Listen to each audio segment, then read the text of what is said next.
എല്ലാവർക്കും നമസ്കാരം. Welcome back to Niyans. ബീഫും അച്ചിങ്ങയും കൊണ്ട് നല്ല സൂപ്പർ ടേസ്റ്റിൽ തയ്യാറാക്കിയ ഒരു പെരട്ടിൻ്റെ റെസിപ്പിയാണ് ഇന്നത്തെ വീഡിയോയിലുള്ളത്.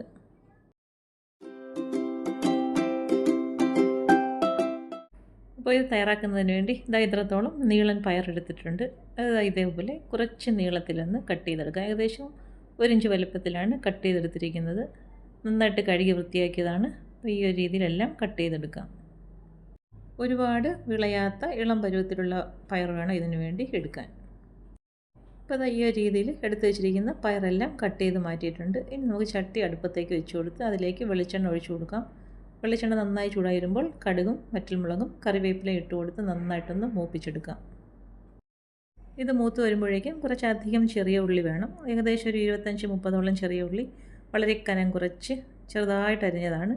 അത് ഇതിലേക്ക് ഇട്ട് കൊടുത്ത് നന്നായിട്ടൊന്ന് വഴറ്റിയെടുക്കാം. ചെറിയ ഉള്ളി ഇതേപോലെ ഒരുപാട് ചേർക്കുന്നത് നല്ലൊരു ടേസ്റ്റ് കിട്ടാൻ വേണ്ടിയാണ്. അപ്പോൾ ചെറിയ ഉള്ളി നന്നായിട്ട് വാടി വരുമ്പോൾ അതിലേക്ക് 1 ടേബിൾ സ്പൂൺ ഇഞ്ചി വെളുത്തുള്ളി ചതച്ചതും കൂടി ഇട്ട് കൊടുക്കാം. ഇനി അത് നന്നായിട്ടൊന്ന് മൂപ്പിച്ചെടുക്കാം. ചേർത്ത് കൊടുത്ത ഇഞ്ചിയുടെയും വെളുത്തുള്ളിയുടെയൊക്കെ പച്ചമണം മാറുന്നത് വരെ നന്നായിട്ടൊന്ന് വഴറ്റി കൊടുക്കാം. അത് നന്നായിട്ട് മൂത്ത് വരുമ്പോൾ ഇനി അതിലേക്ക് നമുക്ക് മസാലകൾ ചേർത്ത് കൊടുക്കാം.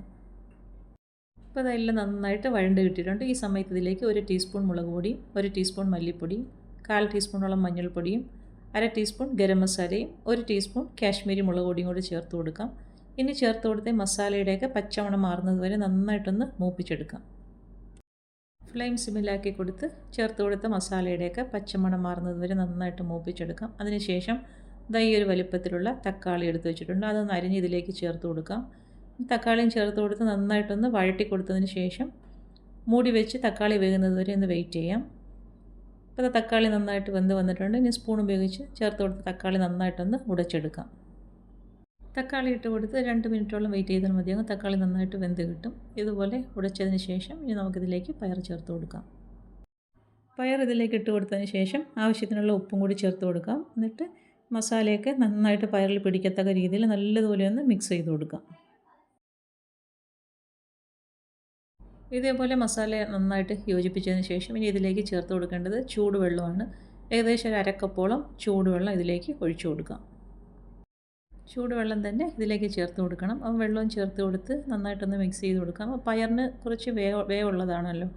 പയറൊന്ന് വെന്ത് കിട്ടാൻ വേണ്ടിയാണ് വെള്ളം ചേർത്ത് കൊടുക്കുന്നത്. ഇനി ഇതേപോലെ ഒന്ന് ഒതുക്കി മൂടി വയ്ക്കാം.